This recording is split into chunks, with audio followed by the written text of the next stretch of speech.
Do you know this is Taika Waititi's 5th movie ever? The trend continues, right? Although not all trends continue, but I'll get to that in a minute. I don't actually have much to say about the behind the scenes on this one.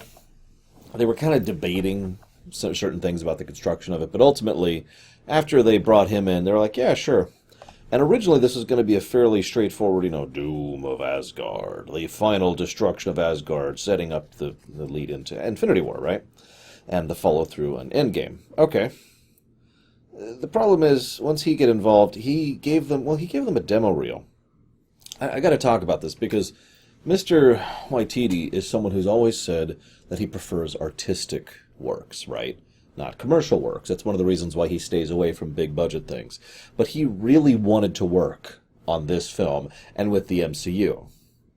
Now, we can infer why. It's a matter of preference, and we don't know why. We'll just go ahead and say that. We don't actually know why. But he went into this so hard that he actually made a demo reel specifically set to Immigrant Song. That, right?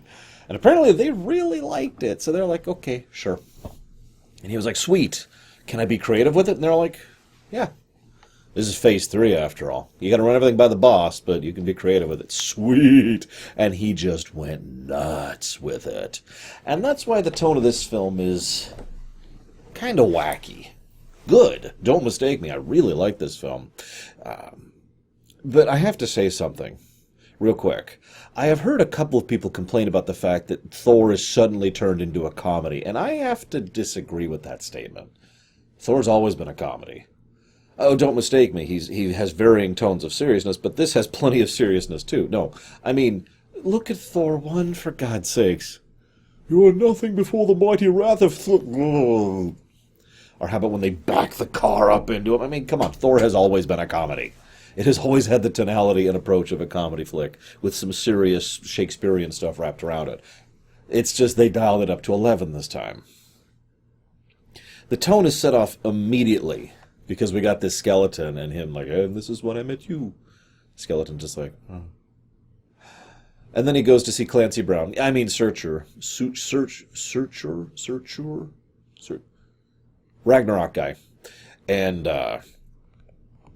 it's funny because there are many types of humor, and one of the only types of humor I happen to be good at is you have the joke guy and you have the straight man, right? Now, that's me. I'm the straight man. The one who just plays it completely straight, and normally while the other person's being wacky or ridiculous, like, what are you doing?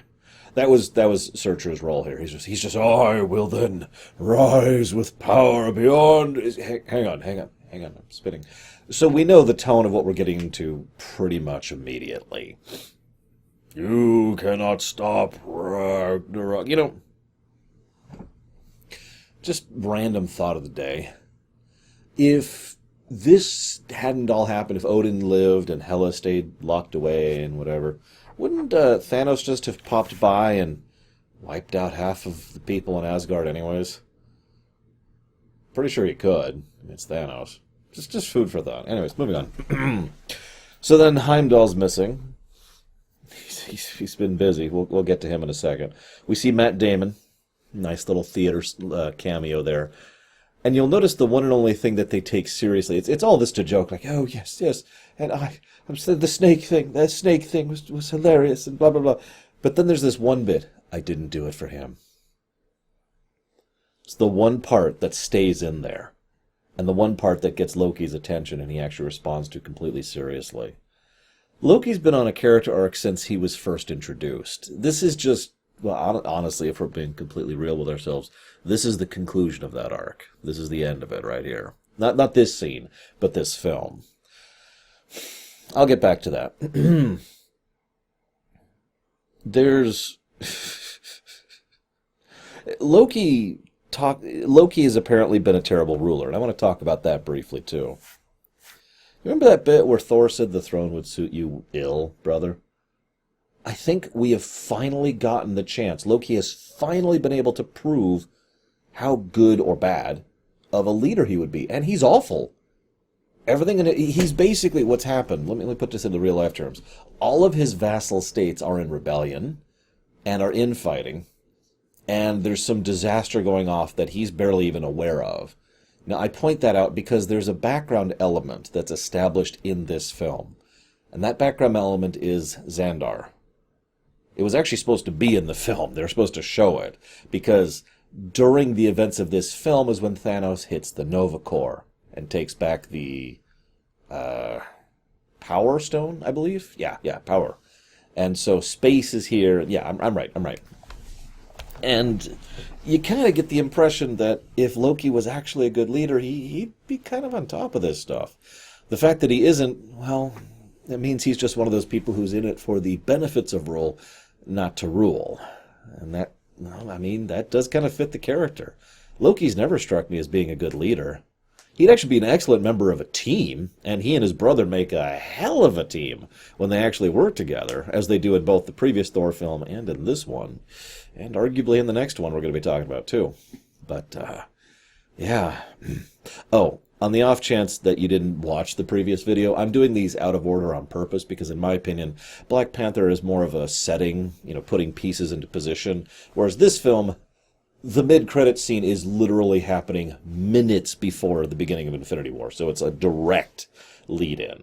So I feel that this film works better, in narratively speaking, immediately before. It also, tonality, fits better, but I'll get to that later. So Loki's a terrible ruler. They go down to Earth. We have a quick thing about Des and Troy. He got them from Texas. I don't think you could buy fully automatics like that. I don't know. Maybe he just stole them. Whatever. It's a joke.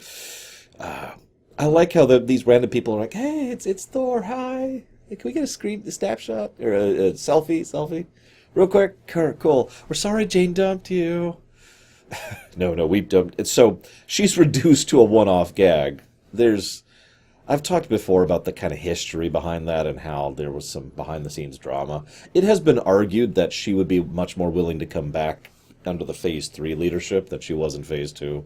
We'll see if anything happens to that going forward. She did come back for a very brief cameo in Endgame, so who knows. Anyways, then we have a wonderful bit with Doctor Strange. He works really, really well here. He's already magical tinted, and the Thor thing has already been more on the mystical side of things. So him just being on top of this works very well, especially since he's a full-tilt sorcerer who is much, much better at magic than Loki or, any of the Asgardians, really, just to be completely blunt. Like, Asgardians are nice and durable, and they have long lives, but Doctor Strange is a really good mage. So that just kind of bypasses those benefits. Anyways, now I also really like the dynamic between them. Of course, the mid-credit scene is literally just a cut from this, so what can you do? But still, good movement and good continuity. As always, I do appreciate it when these things have contiguousness with each other. He's like, oh yeah, sure, okay, I'll help you find Odin. Take a bit of your hair. Okay, there we go. You might want your umbrella. And, oh yeah, I'll need Loki back. I've been falling for 30 minutes. Sorry, as I've mentioned several times this year, you guys have asked me to look at several comedic works. I don't know what to do with comedic works. I can't just repeat the jokes, so all I can do is kind of ignore them, for the most part. You'll notice we're already rapid-firing through like 30 minutes through the film already. This then leads to a massive shift in tone, where Odin dies. Yay, that's always fun. I do love, however, though, he makes a point of saying, I love you, my sons, plural. There's no he doesn't do it fully and formally, but he embraces Loki in his final moments, which is important. And you'll notice it does affect Loki. He reacts to that hard, and of course Hiddleston's a great, facial actor, so he gets across all of it. And they also talk about Norway as being home. Yeah, that'll come through in the future. So then Hela shows up, and Hela is the weakest part of this film by a huge margin. See, let's look back a bit. So we've got Adrian Toomes, very well fleshed out, interesting, amazing, dynamic villain. And then we've got Eric Killmonger, an amazing, interesting, motive, fleshed out, three-dimensional monster. And then we've got Ego, who at least we saw a decent amount about him, and they put a lot of characterization into him. Let's see, before that we had Zemo, who was very understandable and was caught in the cycle of the theme of the entire film. Okay, okay. And then we have Hela. She's evil. Like, that's it. She's evil. That's her shtick. There's nothing there. There's nothing to Hela. There really is nothing to Hela. It's disappointing. It's discouraging. I've actually theorized before that the only reason she's in the film is because they needed an antagonist. And they're like, all right, have her be there. They don't flesh her out. There's no dimensions there. She's completely one-dimensional. I like killing because it's fun. I get bored when I'm not killing, and everything should always be about me. She also has no patience, no tolerance, no nothing. She doesn't even actually want to rule like some other conquerors do. She just wants to kill. She just wants to go and massacre. She's cool with having an undead army because it's not like they matter. The only thing she shows any concern about whatsoever is her frickin' wolf. In fairness, it's Fenris. I mean, how many of you played Dark Souls, am I right? But still, that's it. There is nothing to her, and that's a damn shame because her actress is amazing and does a decent job with her. And she looks a lot better when her hair is just dangling, I think. The whole spiked helmet thing just didn't work for me at all. Anyways, so, how did she break Mjolnir? No, real question, because this is right after she's released, and they keep saying her power is growing, but one of the first things she does is she breaks Mjolnir. How? Now, I know what you're thinking. Lord, duh, she's the god of death. Yeah, no, that's not... You can't kill... That doesn't even begin to apply, even by superhero comic logic. The implication is just that she is that powerful, and of course we needed Thor to suffer a serious loss, and that's actually a pretty serious loss, but... really? That's what you had? I mean, it wouldn't even be that hard to just say that she took Mjolnir with her, and he didn't have it, and now he is absent it on Sakaar. I mean, he could reach out and just hold his hand out for, like, hours and hours, days, possibly years, and it still wouldn't show up, right? So it would still divorce him. Anyways, I'm sorry, I'm talking in circles. It's so stupid. Why does she destroy the hammer? And okay, let me also talk one other thing here. Her kit, her moveset, her powers or whatever, are very well demonstrated in this film. She can generate this black metal from nothing. Now, she generally does it in the form of blades, but she can do it in these form of giant spikes. She does the searcher at the end. She can make the axe that she gave to Scourge. So she can generate metal. Okay, that's her moveset. Now, we actually discussed this during the stream discussion. It's kind of indicative because... You think her power is very simple, but given the speed and rapid-fire way she can do that, and she has regeneration, by the way. This is actually shown very, very briefly, but very clearly every now and again, every time someone fights her. They'll get a hit in. Like, she's full-on impaled at one point, and just pulls it right out, and there's like this little flash of red, and then it seals right back up. So she can regenerate. That's probably the Asgardian power talking. And she can generate the metal. And that does make her a pretty high-tier threat, relatively speaking.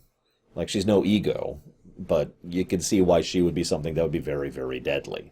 So I'm with it, but none of that has to do with destroying Mjolnir. I'm sorry for hammering this point in, but it's such an important part of the film, and whatever.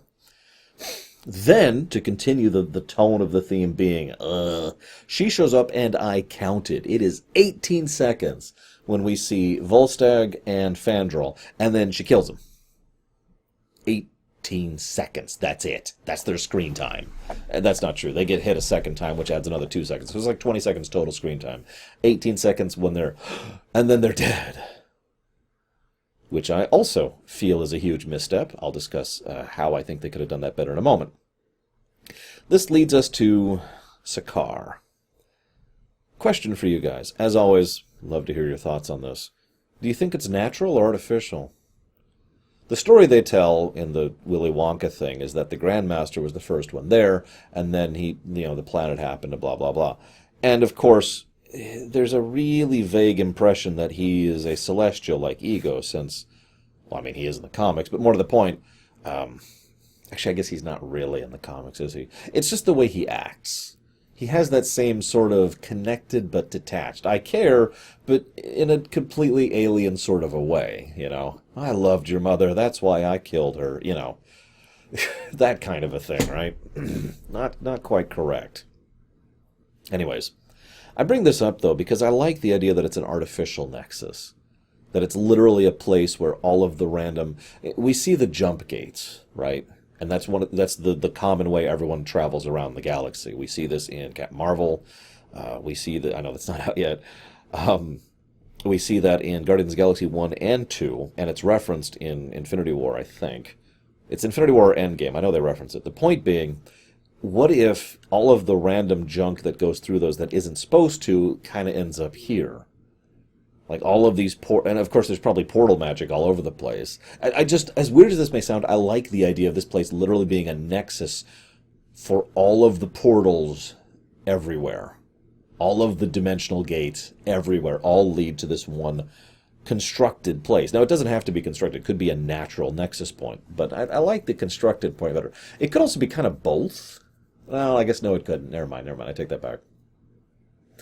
So, just what do you think?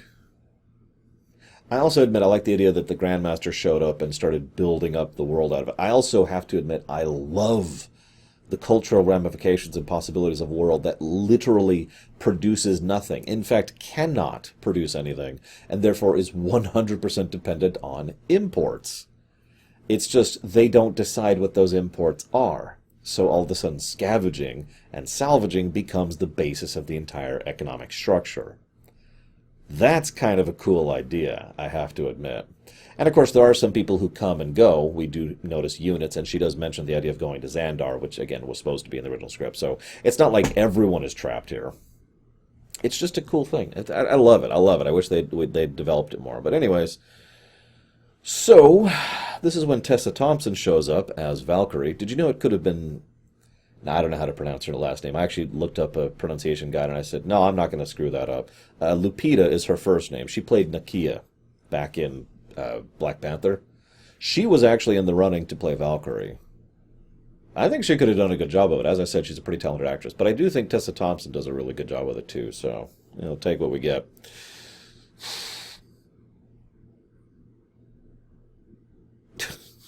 Sorry, looking at my notes. I like this film. I do. It probably has, in my opinion, the weakest script of Phase 3. And that's saying something, because Civil War's here, too. And as I think I tried to highlight, Civil War's script was very, very weak. But the problem with Civil War's script was a byproduct of meddling and changing politics and all sorts of that crap, the stuff I talked about earlier. This script just feels weak. So they got these things called obedience discs, right? You just kind of slap that sucker on there and you're good, right? These are nonsense. These are a plot convenience. That's exactly what they are in just the most fundamental way. And of course, they're there for humor factor as well. Please explain to me how these things work on Asgardians in general. And Asgardian, who happens to be the god of thunder, after he awakens his thunder powers. Because remember, that happens during the match between him and Hulk. So... explain that one to me. By all means, I'm listening. Like, I'm all for technology equaling magic. I've talked about that many times. Those things are nonsense. Anyways. So... I'm sorry. I love the bit where he's in the chair and he's going through the thing. And I was listening, I never caught this before. They literally play, I think, 2 bars of music from Willy Wonka and the Chocolate Factory when they start the little thing there. It's just... So I mentioned here my thoughts on the Grandmaster. And it's really hard to put a finger on him. Obviously, it's Jeff Goldblum, so I mean, duh. But it's really hard to understand the man. He's just so irreverent and disconnected, and there's just something immeasurably inconsistent about him. Now, it does make him very alien, and I think it works quite well. I'm wondering if any of you kind of get me when I say he reminds me so much of Ego. A little less deliberately malicious, but still definitely coming from the same plane, if you follow me. There's also when we meet Korg, who's awesome. There's this bit here. Okay, so I'm going to talk for a second. I finally have something to really talk about. There's just joke. Wait! Why do you think Odin stopped after conquering 9 realms? Now, I've given my theory many times. This goes all the way back to Thor 1, if you've watched my whole Rumination series on the MCU. I've given my theory many times that the Nine Realms is basically the local sector. Maybe even just a local cluster, really small scale, relatively speaking, on the galactic scale. And that so the neighborhood of Sol, of Earth, is the neighborhood that Asgard has sovereignty over. And that's always made sense to me, and this film gave me another reason to think that. I like to think, so as always, I'm curious why you think. So let me start with that. Why do you think he stopped? But I like to think that he was on a full conquest, and he didn't stop for morality's sake. He didn't stop because he was sick of the war. He stopped because he probably started to see that he was getting too big, noticed the other bigger things out there, and was like, let's rein it back. I mean, you don't want the war weariness score to go too high, right? But, okay, all EU4 jokes aside, the fact is, and I know this just keeps coming up in these ruminations this year, if you're building in power, economically, militarily, personally, nationally, galactically, you need to be careful about that growth, because you don't want to get so big that you're noticed by the much bigger, much more dangerous folk, and yet still small enough that you can't defend yourself against them. I like to think that he looked out at the greater galaxy past the Nine Realms, and he saw the Kree, or the Xandar, or given how old this was, he might have actually seen the Titans back when they were at their height. These are only the big boys we know about. There's probably other ones out there. Oh, I also forgot I can't think what they're called. The shapeshifters in Captain Marvel. It could also be them, because this is a while ago. You know, he could have seen how big and how dangerous the galaxy was. Like, we're done. We're good. Let's consolidate.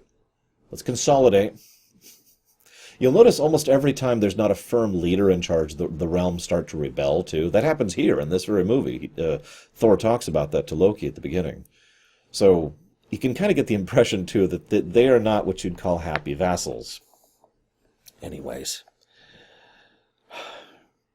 So, of course, on a pit like Sakaar, they'd have gladiatorial games. And, okay, so this is another big one I do want to talk about. Hulk shows up. Thor versus Hulk. Hulk's hammer is awesome. Loki's like, that's how it feels. Lord of Thunder, awesome electrical thing, really shows what he can do. Basically gains a level, functionally speaking. Gets defeated by the stupid plot device thing. At 53 minutes and 33 seconds into what is a little over a 2-hour film, Hulk shows up. Now, I know this is basically impossible, especially in a modern film. Why was he in the marketing at all? I know that sounds like such a strange statement, but hear me out for a second, okay? Imagine if we didn't know. I want you to put yourself into that mindset. You're watching Thor Ragnarok. It's about Ragnarok. Hela's back. We're stranded on Sakaar. The Valkyrie's there. Loki's there. You know, there's all this thing. Heimdall's being a badass because he's awesome. Imagine if this whole film was presented from that light. And so you're sitting there in the theater, and at the 53-minute and 33-second mark, the Hulk shows up, and nobody knew he was going to be in the film. Imagine what that reveal is like, and the power of that all of a sudden. Because if you pay attention to the film, and I'm sure you were, there are zero indications that it's the Hulk, other than the fact that it's some big champion, which it could be anything, so that doesn't mean anything. And the fact that right before he shows up, and I do mean seconds before, they call him "You're incredible," and then he shows up, right? That's it. No indications. Now that's important, because in the several of the panning shots immediately after, we see the audience members having Hulk banners and Hulk masks, and everyone's all thinking. There are so many ways they could have shown that it was the Hulk before they showed him, but they saved it. In the film, as a creative decision, they saved it. Why not pull it out of the marketing? Now, I know that's a different decision. I know that the director and the creative staff don't decide the marketing side of things. But I to this day, I think that was a gargantuan misstep. The power of that moment is completely sapped by the fact that it was the main marketing thrust.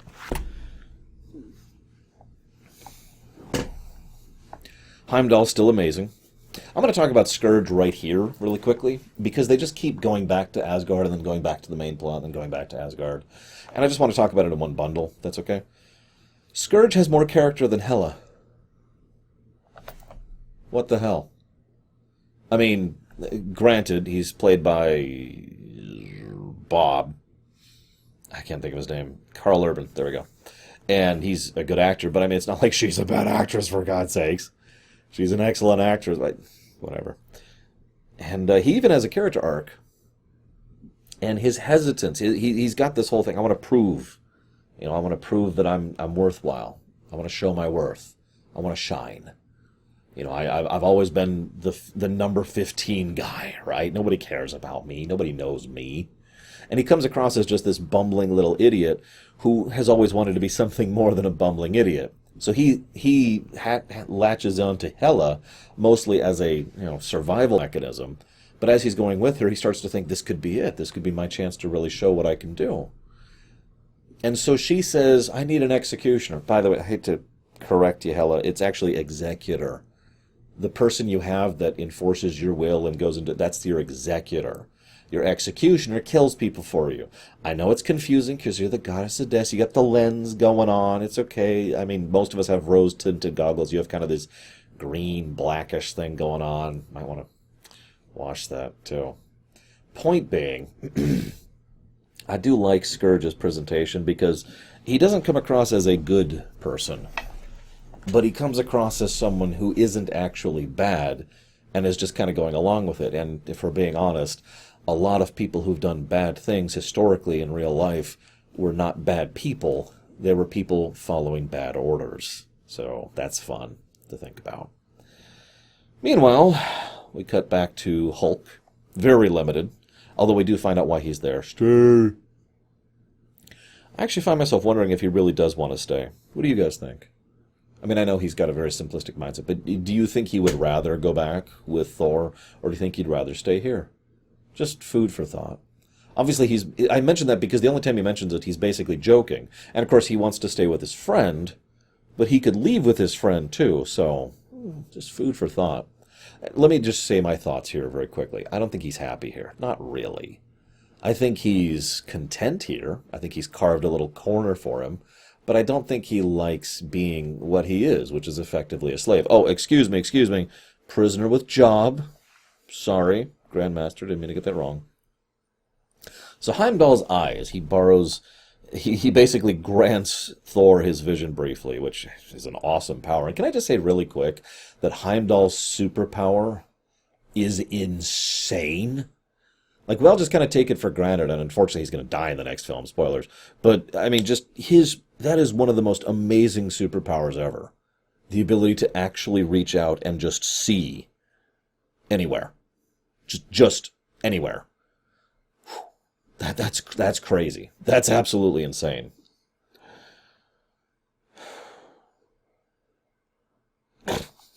Sorry. Point Break. I do like that joke. Friends Day. I do like how Thor does seem to be a relatively decent friend to Hulk, which makes sense. Which is then amusing because then he is actually a really terrible friend to Banner, which makes sense. I mean, I hate to say that, but Thor isn't the most diplomatic or kindest or nicest or anything. In fact, I hate to say this, but he's also not a very good leader. He doesn't have the Captain America thing going on either. So it makes sense that he would kind of bumble with someone like Banner because he just doesn't know how to deal with that. I really feel bad for Banner, especially in those first few. He does a good job. Ruffalo's a good actor, and he does a good job of portraying someone who is basically having a continuous freak out because he just lost 2 years of his life, just like that, and he doesn't remember it. There's nothing there. There's no other hand on the wheel. He's just in the trunk, and that is nightmarish. I don't know how many of you have ever actually experienced memory loss over a period of time, like going in for surgery or something like that. There's just something very unsettling about it. Now, I say that. I have extremely good memory. I remember when I was 3. Not very well. It isn't until I was 5 I have good memories. But Point being, I have a very good memory, and the thought of just losing a chunk of my life to me is horrifying, because that would be so alien to what I normally am. I don't know if that's true for all people, but you gotta admit, losing 2 years of your life would be pretty messed up. So, there's this really wonderful scene where Loki reaches up and forces her to relive her memory of the flight of the Valkyries. It's probably one of the most impacting scenes in the entire film. There's no dialogue, because there doesn't have to be. It's just all of the Valkyries versus Hela. And them all losing. The only one who lives is her. The woman I call Valkyrie. That's... Yeah. That's messed right there. That is very, very messed. And brilliantly done, beautifully done. The slow-mo, the animation, the style of it, it's excellent. I have nothing else to add. It's just excellent. So there's this nice bit here where Loki shows up, and what reaches out to Loki every time in every film is when you drop all the pretenses and you just honestly reach out to him as a person. It's interesting in its own right. But then Loki decides to go ahead and fit into his old pattern. Why do you think he does that? Honest question. Because, as I think the films have shown, and as this very film shows, that's not really Loki. He's not really evil. He's not. He's mischievous. He's chaotic. But he just doesn't... That's not him. So why does he lapse back into that pattern? Now, I have my own theory, and it is basically what Thor posits. That it's the pattern. It's the normal pattern. It's what he knows. And so it's what's comfortable. So he just does what he knows. Hey, yep, sorry, just like usual. And it's Thor who then completely walks around. It's like, yeah, no, I've moved past this, Loki. I thought you had too. And as it turns out, Loki has moved past this, because he does show up to rescue them all, and he does stay with Thor in the end. And that's interesting, considering what it costs him. There's a wonderful quote. You always be the god of mischief, but you could be so much more. So, then we get to see a little bit of what Valkyrie can really do in combat when she starts jumping between spaceships and destroying them. Yeah. I don't know what else to add to that. Just, okay. And then, of course, Topaz dies to fireworks. Nice job.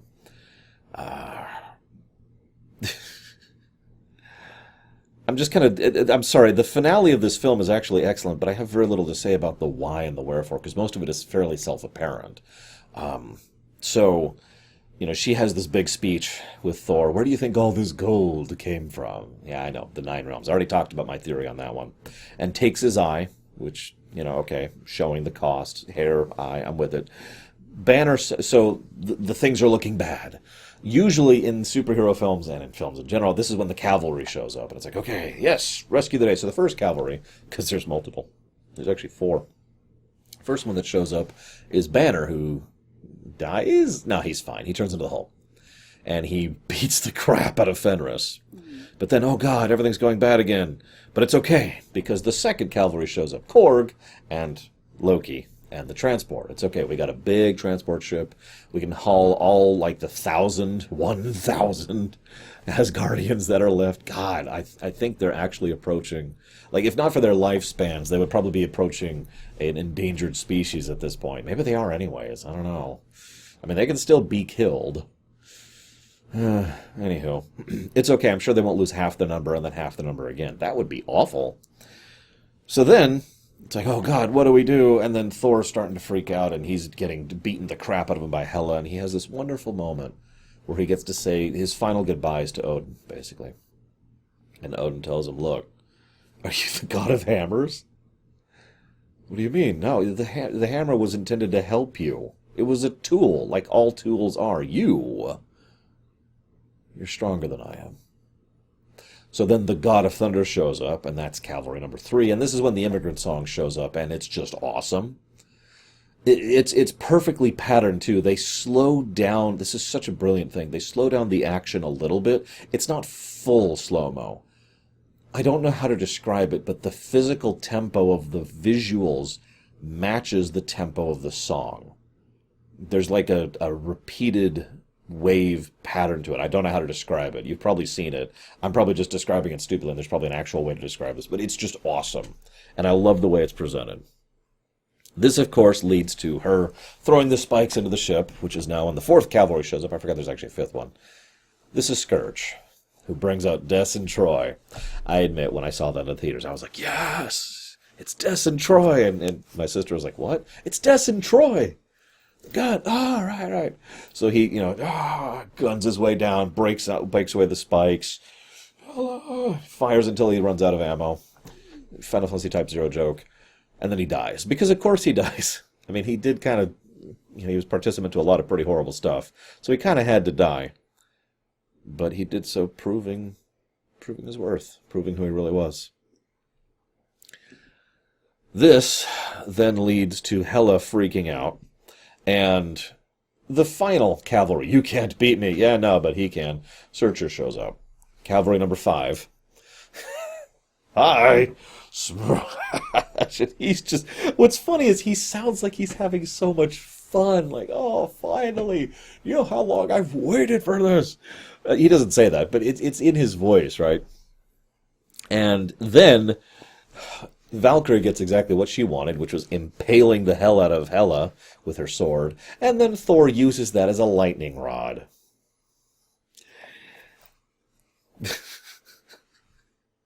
This, of course, leads to them being like, okay, we're good. And then Hulk is like, raw, going after Searcher. It's like, no, Hulk, no, wait. Big monster. No, it's okay. Oh, fine, whatever. Let's go. Now, I want to talk about one thing, because I've heard people talk about this, and it actually kind of irritates me a little bit. I've heard a lot of people talk about the fact that Hela totally lives through this. I don't buy that for a millisecond. I'd love to know why people even think that. The most common theory I heard is that she teleported away at the last second. When has she shown any ability to teleport? If she could teleport, she wouldn't need the sword for the Bifrost, among other things. I mean, you could argue that, but... what? No. There's also the fact that it's been made clear many times throughout the whole film, even before she shows up, that she draws power from Asgard. And Asgard just not only got smashed, but then actually detonated down to its core. There's no foundation, as Korg so accurately shows off. So there's no power anymore. So even if she somehow survived Searcher's massive spike down to the face, she's gone. She's dead. Even an Asgardian can die, right? I hope she's gone. I hope she doesn't come back. She was a very disinteresting character. I don't know if I'm ready, guys.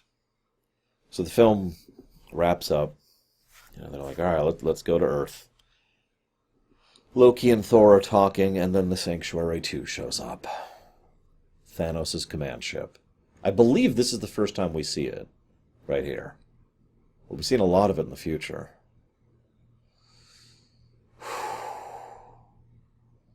Yeah, I don't know if I'm ready, guys. But we'll talk about Infinity War next time. Because we're there. And I will see you there.